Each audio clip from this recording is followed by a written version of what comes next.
আসসালামু আলাইকুম। প্রিয় দর্শক, অন্নমঞ্চের আলাপচারিতায় আপনাদের সকলকে আমন্ত্রণ জানাচ্ছি। সম্মানিত দর্শক, একটি ছোট্ট সংবাদ কিন্তু গুরুত্বপূর্ণ, বিশেষ করে বাংলাদেশের জন্য। সেটি হচ্ছে আমাদের সেনাবাহিনীর তরফ থেকে সেনাপ্রধান বা অন্য কোন শীর্ষ কর্মকর্তা একটি সম্মেলনে যাবেন ভারতে। যাবেন কিনা বা কি হতে পারে সেটি নিয়ে এবং সম্মেলনটি কি, কেন হচ্ছে, এটি নিয়ে একটু আলোচনা করব। আগামী 14 থেকে 16 অক্টোবর পর্যন্ত ভারতের নয়াদিল্লিতে জাতিসংঘ শান্তিরক্ষী বাহিনী প্রদানকারী দেশগুলো, মানে যেসব দেশের জাতিসংঘের শান্তিরক্ষী মিশনে সদস্যরা অংশ নিয়ে থাকেন, সেই দেশগুলোর প্রধানদের সম্মেলন অনুষ্ঠিত হতে যাচ্ছে। অত্যন্ত গুরুত্বপূর্ণ একটি সম্মেলন। ভারতীয় সেনাবাহিনী এই সম্মেলনটির আয়োজন করছে। জাতিসংঘ শান্তিরক্ষা মিশনে মূল অবদান রেখে চলেছেন এমন 30টিরও বেশি দেশ, অর্থাৎ সেই দেশের সিনিয়র সামরিক কর্মকর্তারা এতে অংশ নেবেন। তার মানে সেনা প্রধানও যেতে পারেন বা শীর্ষ কর্মকর্তারাও যেতে পারেন, এটি এই বিষয়বস্তু থেকে বোঝা যাচ্ছে। এই সম্মেলনে বাংলাদেশেরও অংশগ্রহণের সম্ভাবনা রয়েছে, কারণ আপনারা জানেন জাতিসংঘ মিশনে বাংলাদেশের অবস্থান, সুনাম, মর্যাদা কোন পর্যায়ে, এটি বিশ্বব্যাপী সকলের কাছে স্বীকৃত। তবে বাংলাদেশ সেনাবাহিনীর পক্ষ থেকে কে যাবেন এই সম্মেলনে তা এখনো স্পষ্ট নয়। ধারণা করা হচ্ছে সেনাপ্রধান জেনারেল ওয়াকারুজ্জামানই যাবেন এই সম্মেলনে, কারণ এটি অত্যন্ত গুরুত্বপূর্ণ একটি সম্মেলন এবং দেশের কাছে প্রতিবেশী দেশেই এটি হতে যাচ্ছে। এবং ভারতীয় সেনাবাহিনীর সঙ্গে বাংলাদেশের সেনাবাহিনীর একটা ভালো সম্পর্ক রয়েছে আমরা জানি, যদিও রাজনৈতিক কারণে বা সাম্প্রতিক কূটনৈতিক কারণে মাঝখানে একটু এটি নিয়ে আমরা দোলাচল দেখেছি। সেটিকে আমি বাদ দিয়ে আলোচনাটি করতে চাই, কারণ যেহেতু এটিতে বাহিনী প্রধানদের থাকাটাকে মনে হয় গুরুত্ব দেওয়া হচ্ছে, সেক্ষেত্রে সেনাপ্রধান যেতে পারেন। তবে এটি নিশ্চিত করে এখনই এই মুহূর্তে বলা যাচ্ছে না, কারণ আপনারা জানেন যে মাঝে মধ্যেই একটি আলোচনা সোশ্যাল মিডিয়ায় বেশ আলোচনা হয়, সরগরম হয়ে ওঠে, তোলপাড় করে তোলে। সেটি কি, গত বছরের 5 আগস্ট বাংলাদেশের তৎকালীন প্রধানমন্ত্রী ভারতের দিল্লিতে গিয়ে আশ্রয় নেওয়ার পর থেকে এই কথা বিভিন্ন সময়ে আলোচিত হয়েছে যে সেনাপ্রধান সাবেক প্রধানমন্ত্রীর সঙ্গে যোগাযোগ করেছেন বা ওই দিক থেকে যোগাযোগ করা হয়েছে, বা সাবেক প্রধানমন্ত্রী শেখ হাসিনার পক্ষে ভারতের কোনো পক্ষ কূটনৈতিক জায়গা থেকে, সেনাবাহিনীর জায়গা থেকে এরকম আলোচনা কিন্তু আছে যে সেখান থেকে উপেন্দ্র দ্বিবেদী সেনাপ্রধান ভারতের সেনাবাহিনীর কোনো এক লেভেলে হয়তো কথা হতে পারে বা হয় বা হওয়ার সম্ভাবনা, এরকম গুঞ্জনই বলবো আমি এটিকে। এরকম কিন্তু আমরা বিভিন্ন সময় শুনেছি, পরে আবার এগুলো দেখেছি যে আমরা এগুলো বাতিল হয়েছে। তবে যাই বলুন না কেন, যে আলোচনাটা করলাম আসলে এটা এই বর্তমান যে প্রেক্ষাপট বাংলাদেশের রাজনীতির, এই প্রেক্ষাপটে এটি অত্যন্ত গুরুত্বপূর্ণ বিষয় এবং স্পর্শকাতর একই সঙ্গে। এমত অবস্থায় সেনাপ্রধান এই সম্মেলনে অংশ নিলে গুজব গুঞ্জন যে আবারও ডালপালা মেলতে পারে, এটি অস্বীকার করার উপায় নেই। তবে এটি আসলে একটি অনুমান মাত্র, এমন কিছু বাস্তবে নাও কিন্তু হতে পারে। কারণ এরকম একটি সম্মেলনে যোগ দিলে অনেক এজেন্ডা থাকবে, সেটি নিয়ে আসলে ব্যস্ত থাকতে হবে বাংলাদেশের প্রতিনিধিকে। তিনি সেনাপ্রধান যান বা অন্য কেউ যান, তাকে ব্যস্ত থাকতে হবে। আবার ভারত সরকারই বা এ ধরনের কোনো বিষয় অনুমোদন দেবে কিনা, কারণ দুই দেশের মধ্যে কূটনৈতিক যে সম্পর্ক রয়েছে এটি নিশ্চয়ই ভারতও খুব গুরুত্বের সঙ্গে ভাববে এবং সেভাবেই তারা কিন্তু কর্মসূচিগুলো বিন্যস্ত করবে। এটি আমি আমার ব্যক্তিগত ধারণা দিয়ে অনুভব করতে পারি। এরকম অনেক প্রশ্ন কিন্তু থাকবে, তাই আমি সেই আলোচনাটি না যাই। আসলে সবচেয়ে গুরুত্বপূর্ণ বিষয় হলো এই যাওয়া না যাওয়ার মধ্যে সেনাপ্রধান এই সম্মেলনে অংশ নেওয়ার জন্য সরকারি অনুমোদন পাবেন কিনা সেটি কিন্তু দেখতে হবে। কারণ ইতিপূর্বে আমরা দেখেছি যে একবার চীনে যেতে চেয়েছিলেন সেনাপ্রধান, সেখানে কিন্তু তাকে যেতে দেওয়া হয়নি বা তিনি যেতে পারেননি, এমনটাই আমরা দেখেছি। কারণ সরকার চাইলে সেনাপ্রধানকে না পাঠিয়ে অন্য কাউকেও সেখানে পাঠাতে পারে, আবার সেনাপ্রধানকেও কিন্তু পাঠাতে পারে। এখনো পর্যন্ত সেনাপ্রধানের উপর পূর্ণ আস্থা সরকারের রয়েছে, প্রধান উপদেষ্টা ইউনূস দেখাচ্ছেন, এটি আমরা দেখতে পাই। মনের ভেতরে কিছু আছে কিনা সেটি তো আসলে বাইরে থেকে অনুমান করা সম্ভব নয়, উচিত নয়। যাই হোক, সেনাপ্রধান যাওয়া না যাওয়ার বিষয় নিয়ে bdnews24.com কথা বলেছে বাংলাদেশের আন্তঃবাহিনী জনসংযোগ পরিদপ্তর ISPR এর সঙ্গে। সেখান থেকে বিডি নিউজকে জানানো হয়েছে সেনাপ্রধানের সফরের কোনো সূচি হলে সেটা জানিয়ে দেওয়া হবে। অর্থাৎ শুধু বিডি নিউজকে জানাবে না, তখন হয়তো গণমাধ্যমেই ISPR জানিয়ে দেবে। তার মানে কি, অর্থাৎ এখনো সফরসূচি এবং কে যাবেন এটি চূড়ান্ত হয়নি, এটি কিন্তু বোঝা যাচ্ছে। যাই হোক, এই সম্মেলনে বাংলাদেশ তো যাবে।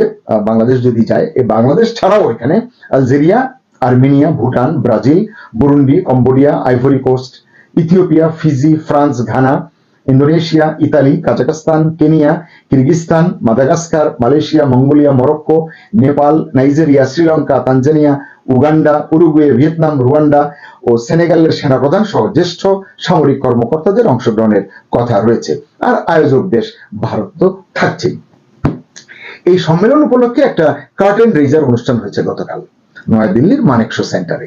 সেখানে ভারতের deputy chief of army staff lieutenant general Rakesh Kapoor আসন্ন সম্মেলনের আয়োজন এবং এর কাঠামো তুলে ধরেছেন। তিনি বলেছেন, এই সম্মেলন জাতিসংঘ শান্তিরক্ষী বাহিনী প্রদানকারী দেশগুলোর জন্য একটি অনন্য প্ল্যাটফর্ম, নিঃসন্দেহে, যেখানে আলোচনার মাধ্যমে সহযোগিতা এবং পারস্পরিক বোঝাপড়া বাড়ানো সম্ভব হবে। তিনি জানান, ভারত জাতিসংঘ শান্তিরক্ষা মিশনে অন্যতম বৃহৎ এবং ধারাবাহিক অবদান রাখছে।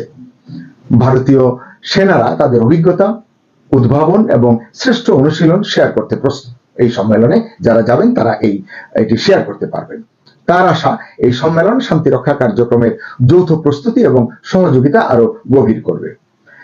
আয়োজকদের তরফ থেকে বলা হচ্ছে, এই সম্মেলনের মূল লক্ষ্য হলো বিশ্ব শান্তি এবং নিরাপত্তার প্রতি যৌথ অঙ্গীকারকে আরো জোরদার করা। আলোচনায় গুরুত্ব পেতে পারে বা গুরুত্ব পাবে শান্তিরক্ষী বাহিনীর মধ্যে সমন্বয় এবং সর্বোত্তম অভিজ্ঞতা শেয়ার করার কথা, যেটি একটু আগে আমি বললাম। এছাড়া দেশীয় প্রযুক্তি এবং আত্মনির্ভর ভারত, যেহেতু তারা হোস্ট কান্ট্রি, আত্মনির্ভর ভারত তাদের এই উদ্যোগের উদ্ভাবন ব্যবহার, জাতিসংঘে শান্তিরক্ষী দেশগুলোর কণ্ঠস্বর জোরদার করা এবং আন্তর্জাতিক শান্তি বজায় রাখতে যৌথ দায়িত্ব ভাগাভাগি করা। 3 দিনের এই কর্মসূচিতে থাকবে প্লেনারি সেশন, শান্তিরক্ষা কার্যক্রমে প্রযুক্তির ভূমিকা নিয়ে আলোচনা এবং টেকসই শান্তি প্রতিষ্ঠার পথ সন্ধান করা বা খোঁজা। পাশাপাশি সামরিক পরিবারের জন্য বিশেষ আয়োজন থাকবে, সেটি সাইডলাইনের মতোই অনেকটা। সম্মেলনের প্রত্যাশিত ফলাফলের মধ্যে রয়েছে দ্বিপাক্ষিক সহযোগিতা বৃদ্ধি, শান্তিরক্ষার জটিল বাস্তবতা নিয়ে অভিন্ন ধারণা তৈরি, যেখানে কোনো মতভিন্নতা রয়েছে সেটিকে এক লেভেলে নিয়ে আসা, ঐকমত্য প্রতিষ্ঠা করা, শান্তিরক্ষীদের নিরাপত্তা জোরদার করা এবং সংঘাতপ্রবণ অঞ্চলে স্থায়ী শান্তির জন্য যৌথ ভিশন তৈরি করা। ভারতীয় সেনাবাহিনী বলছে, এই সম্মেলন ভারতের বিশ্ব শান্তির প্রতি অঙ্গীকারের সাক্ষ্য বহন করবে।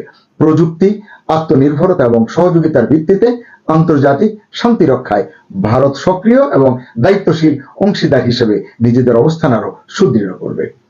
আপনারা জানেন, জাতিসংঘের শান্তিরক্ষা মিশনে বাংলাদেশের অংশগ্রহণ বরাবরই অত্যন্ত গুরুত্বের সঙ্গে মূল্যায়ন করা হয়।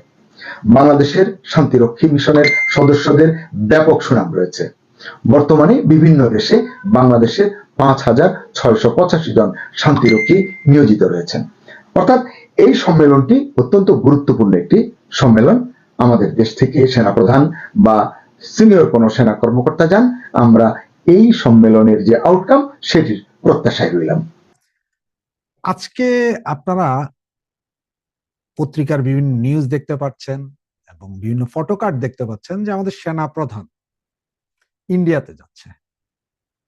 আমার থাম্বেলটা দেখেও বুঝতে পারছেন যে এই বিষয়টা নিয়ে আলোচনা করে সেনা প্রধান ইন্ডিয়া যাচ্ছেন। তো ইন্ডিয়াতে যাচ্ছেন আসলে হচ্ছে যে ইন্ডিয়াতে 14 তারিখ থেকে 17 তারিখ পর্যন্ত সম্ভবত এটা সম্মেলন আছে, যেটা হচ্ছে যে বিশ্বের যেই 30টা দেশ থেকে শান্তিরক্ষী মিশনে সৈন্য যায় তাদেরকে নিয়ে একটা বিশাল সম্মেলনের আয়োজন করেছে। সেটার হোস্ট হচ্ছে যে ইন্ডিয়া। তো সেই হিসাবে আপনার বিভিন্ন দেশের সেনা প্রধানরা যেহেতু আসবেন বা বড় বড় অফিসাররা আসবেন, সেহেতু আমাদের দেশের সেনা প্রধানও ইন্ডিয়াতে যেতে পারেন। তো পারেন বলছে এই জন্য যে এখন এটা আসলে বিচার বিবেচনা করবে ইন্ডিয়ান গভর্নমেন্ট, শুধুমাত্র বাংলাদেশের ক্ষেত্রে, যে ইন্ডিয়ার গভর্নমেন্ট আমাদের এই সেনা প্রধানকে আসলে যেতে দিবেন কিনা বলতে, মানে ওনার ইন্ডিয়াতে আসতে দেবেন কিনা, নাকি বাংলাদেশকে বলা হবে যে সেনাপ্রধান ছাড়া অন্য কাউকে পাঠাও। যেটার যে কোনো একটা কিছু ঘটতে পারে। সরকার এখানে সবচেয়ে বড় ব্যাপার হচ্ছে যে বর্তমান ইউনিসীয় গভর্নমেন্টের দখলদার সরকার, তারা কি করবে? তারা করবে কি, যদি কোনো অবস্থায় ইন্ডিয়া যদি আমাদের এই সেনা প্রধানকে ইন্ডিয়াতে যাওয়ার অনুমতি না দেন, তখন এই ইউনিসীয় গভর্নমেন্ট তারা সবার কাছে, আমাদের সকলের কাছে বলবেন যে ভাই এই আমরা তো আসলে এখানে মিটিং এ সেনাপ্রধান যাওয়ার কোনো প্রয়োজন নাই, তাই আমরা একজন অফিসার পাঠাইছি, কারণ এইখানে এইসব মিটিং এ এত বড় সেনাপ্রধান যায় কি লাভ? হইতে পারে। আর যদি সেনাপ্রধান যাইতে পারে, তাহলে এবার এদিকে আবার ব্যাপক গুঞ্জন শুরু হবে কি হচ্ছে। তবে একটা জিনিস আমার যতটুকু মনে হয়, হয়তো আপনাদের কাছে মনে হতে পারে, যে দেখেন বর্তমান সরকার সেনাপ্রধানকে হয়তো পাঠাইতে পারে, যদি ইন্ডিয়া রাজি হয় তাহলে সেনাপ্রধানকেই পাঠাবে।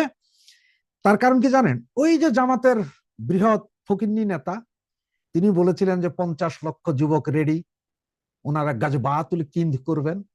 কিন্তু উনি জানে না যে 50 লক্ষ রাইফেলও সারা বাংলাদেশে নাই। সমস্ত বাহিনী বৈধ অবৈধ সব অস্ত্র মিলে 50 লক্ষ নাই। এরপরে গাজবাতুল হিন্দ করতে যাবেন, আর ইন্ডিয়া পারমাণবিক শক্তিধর দেশ, ওরা বৈশা থাকবে যে ভাইয়া আপনারা আসেন, আমাদেরকে কচু কাটা করেন, আমরা বসে আছি, আপনাদের গাজবাতুল হিন্দ করেন।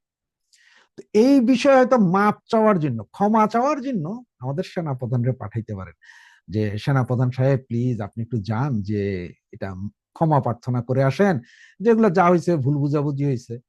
এছাড়াও আপনারা জানেন যে বর্তমানে এই যে খাদ্য সংকট চলছে, যেটা আপনাদেরকে স্বীকার করবে না এখন। তার কারণ হচ্ছে যে শেখ হাসিনার সরকারের সময়, আমাদের মাননীয় প্রধানমন্ত্রীর সময় খাদ্যে স্বয়ংসম্পূর্ণ হয়ে গেছিল আমাদের দেশ। সব গোডাউন, সবকিছুতে খাদ্য ছিল, যার কারণে এখনো টিসিবি থেকে অন্যান্য যেসব মাল বেরোয় আপনারা দেখেন যে মাননীয় প্রধানমন্ত্রীর সে নাম আছে, চাউলের বস্তা, ডাউলের বস্তা, তেলের বস্তা, সব জায়গায়। সেটা আসলে শেষ হয়ে আসছে। শেষ 1 বছর যাবত তো কোনো আমদানি নেই, উৎপাদন নাই, আমদানি নেই, কোনো কিছুই নেই। সুতরাং এই খাদ্যদ্রব্য যখন শেষ হয়ে আসছে, এর মধ্যে ইন্ডিয়াও আপনার চাউল দিবে না, এটা আরো 3 মাস আগে বলছে। আমার একটা ভিডিওতে আছে 3-4 মাস আগে, যা আমি বলেছিলাম তখন। তখন অনেকে বলেছিলেন ফাউল কথা বলি। তো ওখান থেকে যেহেতু চাউল ডাল কিছুই দিবে না, এখন আমাদের মাননীয় খাদ্যমন্ত্রী, খাদ্য উপদেষ্টা, উনি কি বললেন জানেন? যে দেখেন, পার্শ্ববর্তী রাষ্ট্র তো আমাদেরকে দিচ্ছে না, চাউল দিবে না বলে দিয়েছে, আমরা বিভিন্ন জায়গা থেকে চিন্তা করছি আনার। এইরকম অনেকবার হয়েছে, অনেক জায়গা থেকে আনার চেষ্টা করেছে। ভিয়েতনাম প্রচুর দাম, যে চাউল ইন্ডিয়া 60 টাকায় দেয়, ভিয়েতনাম ওইটা 90 টাকায় দেয়। আপনাদের এক্সাম্পল বলতেছি। মায়ানমার তো আপনাদের দিবেই না। মায়ানমারের সেনাপ্রধান বলছে যে আপনাদের অফিসাররা সন্ত্রাসী গ্রুপগুলোকে উস্কানি দিয়ে, টাকা পয়সা, অর্থ, বন্দুক দিয়ে বার্মার ভিতরে পাঠাচ্ছেন গোলাগুলি করতে। রোহিঙ্গা ক্যাম্পে আপনারাই ট্রেনিং দেওয়াচ্ছেন, আপনাদের সেনাবাহিনী ভেতরে যাইয়া, রোহিঙ্গা ক্যাম্পের ভেতরে যাইয়া গোলাগুলি করতেছেন, ক্যাম্প বলতে আরাকান রাজ্যে যাইয়া। সুতরাং মায়ানমারের সাথে একটা পেচকি আছে। এরপরে আনবেন কার থেকে? সমস্যা তো আছে। চাউল উৎপাদনকারী দেশ আরো আছে, কিন্তু ইন্ডিয়ার চেয়ে সস্তায় কেউ দিতে পারে। পাকিস্তান থেকে, পাকিস্তান তো নিজেই খাইতে পায় না। আর মুসলিম বিশ্বের সবচেয়ে বড় যেই জঙ্গি নেতা এরদোয়ান, উনি আটার জন্য এখন পায়ে ধরতেছে ইন্ডিয়ার। অবস্থা কিন্তু চতুর্দিকেই খারাপ। তো এখন আমাদের এই সেনাপ্রধান আসলে যাইতে পারেন কিনা, বা গেলে ওখানে কি হয়, কার কার পায়ে ধরেন উনি, এটা এখন দেখার বিষয়। আর অনেকেই এই মুহূর্তে বলা শুরু করেছেন যদি যায় হয়তো শেখ হাসিনার সাথে আলাপ হয়ে যেতে পারে, শেখ হাসিনাকে ফিরিয়ে আনার জন্য। তো আমি বলি, আওয়ামী লীগ আর শেখ হাসিনা এই সেনা ক্যাম্পের বা সেনাবাহিনীর কাঁধে ভর দিয়া আজ পর্যন্ত বাংলাদেশের রাজনীতিতে আসে নাই, সরকারও গঠন করে নাই। সুতরাং এসব সেনাবাহিনী আর সেনাপ্রধানকে আওয়ামী লীগ 2 পয়সার দামও দেয় না, তাদের কাঁধে ভর দিয়ে আসতে হবে। আর এই বিএনপি জামাতে আপনাদের বলি, আপনারা এতদিন আমাদেরকে বলতেন না যে আমরা পুলিশ নিয়ে আসি, আমরা ছাত্রলীগ আওয়ামী লীগ পুলিশ বিহীন আসতে, তো আর এখন আপনারা 36 দল মিলে এক হয়েছেন, পুলিশ বিডিআর তো আছে, লগে আবার সেনাবাহিনীকেও নিছেন। এখন আপনাদেরকে একটা ওপেন চ্যালেঞ্জ দেই, পুলিশ থাকুক, সেনাবাহিনীকে ফিরে যেতে বলেন, এরপর আপনারা কয়দিন টিকেন। আর আমার ছাত্রলীগের ভাই বোন, যুবলীগের ভাই বোন, আওয়ামী পরিবারের ভাই বোনকে কি বলো জানেন? আসলে ওই পুলিশ মারলে কোনো মামলা হবে না। তার কারণ হচ্ছে এর আগে 3,500 পুলিশ মাইরা ফেলাইছে, সেটার ইন্ডিমিউনিটি পাইছে। এরপরও পুলিশের শিক্ষা নেই, পুলিশ বরঞ্চ আমরা পুলিশ হত্যার বিচার চাই। পুলিশ এখন আমাদের এই হত্যা করে জায়গায় জায়গায়, পুলিশ এখন আমাদের এই বাধা দেয়, আমাদের এই ধরে। পুলিশ তার ভাই বোন বন্ধু যারা মরছে তাদের প্রতি তাদের কোনো সিম্পিতি নেই। তারা হচ্ছে যে কারাপ্টেড পুলিশ। পুলিশ যেমন কারো মা বাবা ভাই বোন হয় না, পুলিশ কারো বন্ধুও হয় না, এটা একটা কথাই আছে না। সব পুলিশ মারলে কোনো কিছুই হবে না। পুলিশ মারলে কোনো ইয়ে নাই। কারণ হচ্ছে যে ওই যে কচি খাইলে গুণা আছে, জুনা খাইলে গুণা নাই, হুজুরেরা বলে না, ঠিক ওই রকম। অন্য কাউরে মারলে আপনার মামলা খাইতে পারেন, পুলিশ মারলে মামলা নাই। আর যারা হত্যা মামলা টামলা খাইছেন তাদের অবস্থা এখন আমি কি বলবো, যে বর্তমানে বাংলাদেশে চুরির মামলা যদি হয় আপনার বিরুদ্ধে, আপনি চিন্তার বিষয় যে চুরির মামলা হয়েছে, এটা একটা চিন্তার বিষয়। কিন্তু হত্যা মামলা এটা ভাই মুড়ি মুরগি হয়ে গেছে। এই মামলা দিতেই থাকুক, কিচ্ছু হবে না। জয় বাংলা, জয় বঙ্গবন্ধু।